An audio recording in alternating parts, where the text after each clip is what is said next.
You ever have one of those moments that just slices through your day so sharp you can feel the sting before you know it's happened? That's exactly how it was. Get back to your assigned seats immediately, or we'll have security remove you from this aircraft. No warning, no patience, just a flight attendant's voice, cold as the inside of a freezer, cutting through the first-class cabin like she'd been waiting her whole life to say it. I turn, and there's Jasper, my twin, both of us frozen in the aisle, our Howard sweatshirts standing out like a protest sign, boarding passes clenched so hard they might rip. Every eye's on us, some embarrassed, some eating it up like reality TV, and the attendant, she's got that look, you know, the one, the kind that says she's decided who you are before you even say your name. Those tickets are clearly not yours, she spits, just loud enough for the rich folks in row one to get their little jolt of superiority. And then this white guy in a suit Rolex, blue tie, not a wrinkle out of place, leans in and says, "Perhaps you boys should listen to the lady." I swear, the way he drags out "boys," you can taste the condescension, makes my jaw lock. Before Jasper can even roll his eyes, there's heavy footsteps, and here comes this mountain of a man, security chief, silver hair, arms folded, and right behind him a man I'd know anywhere. Our dad, Dr. William Porter, surgeon, leader, not a muscle in his face moving except his jaw, tight. He just looks around, voice even but dangerous. "Those are my sons, and I believe you owe them an apology." The whole cabin goes dead silent. Flight attendant's face draining of color. Business guy suddenly finding his phone fascinating. Some woman in 1C quietly hitting record. But, you know what? Let me back up a sec. You don't get to this kind of moment to black twins with first-class tickets being told to get lost without some history. This story actually starts that same morning. Sun cutting through our family's old house in Maryland. My brother Julian already up, probably double-checking his bag for the third time. That's just who he is, the planner, the clock watcher, the one who gets stressed if we're not at the airport a week early. Me? I'm Jasper. I like to say I bring the vibe, the improv, the let's see what happens. But it's Mom and Dad's 30th anniversary, and Julian's dead set, we're not missing this flight Dad pulled strings for. We're not the first-class type. Normally Dad's all about humility, even after everything he's built, but this trip, he wanted us to come home in style. So, we're packed, hopped in a rideshare, making small talk with the driver. He clocks us right away, twins. Starts telling us how his sister's twins share one brain, and I throw Julian a look. If we shared a brain, you'd be less uptight. I joke. He pretends not to hear, scrolling through flight info, probably already rehearsing our arrival. You know, that's the thing about us, we move through the world together, but not always the same way. It's the little stuff, like how he packs 3 chargers, and I'm lucky if I remember headphones, or how he's always the first through security, and I'm still talking to the TSA lady about her earrings. But the big stuff, the stuff that counts, family, showing up we're a unit, always have been. We get to SFO, breeze through check-in, the United agent giving us that smile that appears right when she sees first class next to your name, like suddenly you're a little more human. Club lounge, waffles, Julian reading research, me catching up on IG, waiting for the big boarding call. "You should eat something," I say, waving a waffle in his face. He just shakes his head, already worrying about the next thing. I let it go. We're in first class, right? Might as well live it up. Boarding time comes. We line up to of maybe 4 black faces I see in the whole area, and right away, there's a look from the gate agent, but she recovers. "Enjoy your flight, Mr. Porter." We walk down the jetway, and the real show starts. Our seats 2A and 2 Bear Prime, leather cushions, legroom for days. First class, man, you could get used to it. Except the vibe isn't quite right.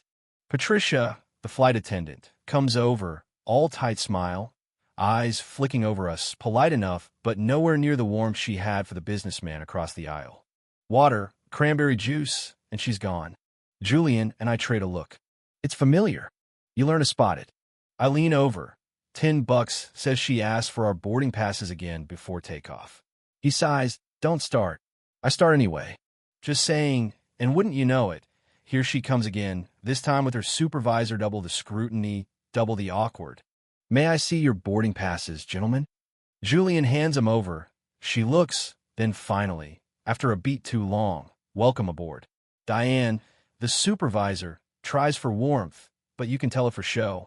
I mutter, told you. Julian shuts it down, puts on his headphones. Some battles just aren't worth it. Not today. The flight itself is smooth. Julian eats, reads, tries to act like everything's normal. I nap, then wake, then nap again. We joke about old professors who never expected much from us until we blew up the curve. Do you think Dad ever still deals with this? Julian thinks so. Our father doesn't talk about it much, but you know he's fought these battles. It's what makes him who he is, legendary in the unflappable, always calm even when the world tries to push him back in the box. Landing in Baltimore, we're right on schedule, Aunt Vivian's driver waiting. We ride through familiar neighborhoods, memories flickering by the old high school, the park where we ran track, houses that look smaller now, but meant everything back then. Aunt Viv greets us, her energy as fierce as ever. You look amazing, Aunt Viv, I tell her. She laughs, tells Julian he's still too serious. There's a comfort in it, this ritual, this family rhythm. We slip back into it like we never left. Dinner prep, catching up, old rooms waiting for ushers and cool blues for Julian, rich reds for me. The big surprise, we'll hide out in the library while Mom and Dad arrive, then jump out for the reveal. It's almost silly how excited we are, grown men plotting a surprise like we're 10 again. The door opens, our parents walk in, and the moment hits Mom. Tears right away. Dad frozen in shock. Then that tiny, I twitch we always look for when he's holding back emotion. We hug, laugh, tell the whole story well, most of it leave out the ugly parts about the flight. Why ruin the night? The dinner's perfect stories, old jokes, plans for tomorrow. Dad brings up the first-class trip. Want to know if it was worth the price. Julian goes neutral. I joke about the cold shoulder we got from staff. Dad's eyes tighten, gets it, doesn't say more. That's how he's always taught us. Acknowledge injustice. Don't let it steal your joy. Later, Dad announces the new family scholarship funding Black students in medicine and architecture, our family's way of building legacy. The pride on his face is something I'll never forget. For a second, I think about all the times we were made to feel less than, how he always told us, let your excellence be so loud nobody can ignore you. The rest of the weekend flies by home, brunch, museums, those quiet little moments that add up to a life. Monday, Dad drives us to the airport himself. Rare day off, keys in hand, talks about maybe visiting us in California. That's new Dad's never suggested time away from the hospital.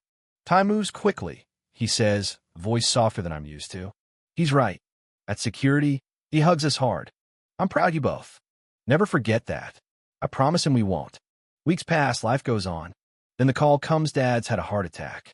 Suddenly, everything we thought was important drops away. Mom's voice is tight, but steady. He's in surgery now. I'm on the next flight. Julian already at the airport. We make it to Hopkins by dawn, the hospital he's given his life to, now the place he fights for it. We find Mom in the waiting room, DR. Chun tells us Dad made it, triple bypass, long recovery ahead.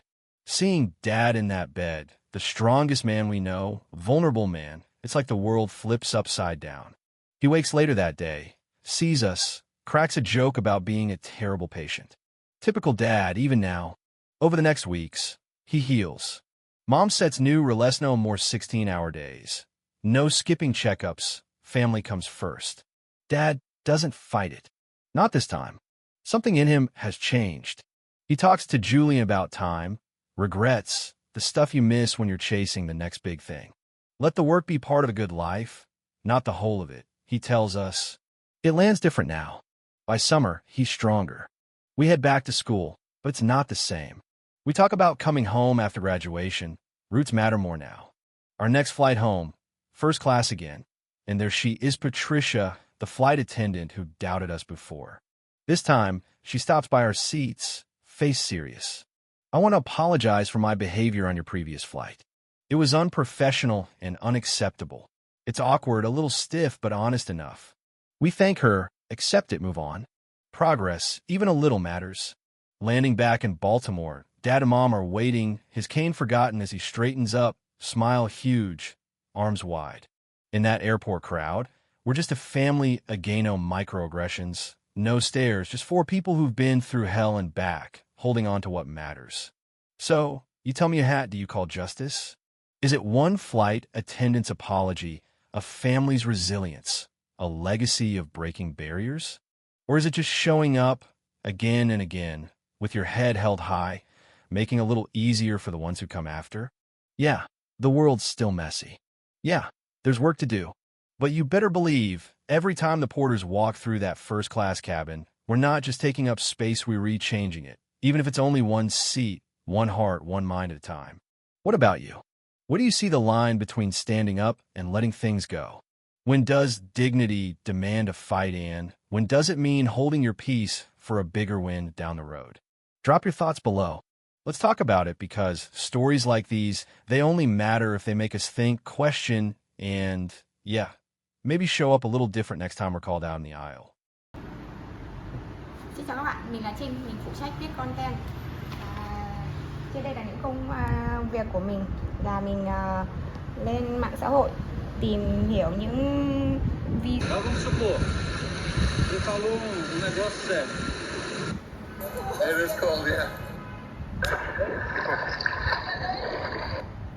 Next one? Alright. Thank you, man. Hey, if you guys have any trouble, let somebody know. Please. After the tree to hold on to. Yeah. Yeah, they're the fence.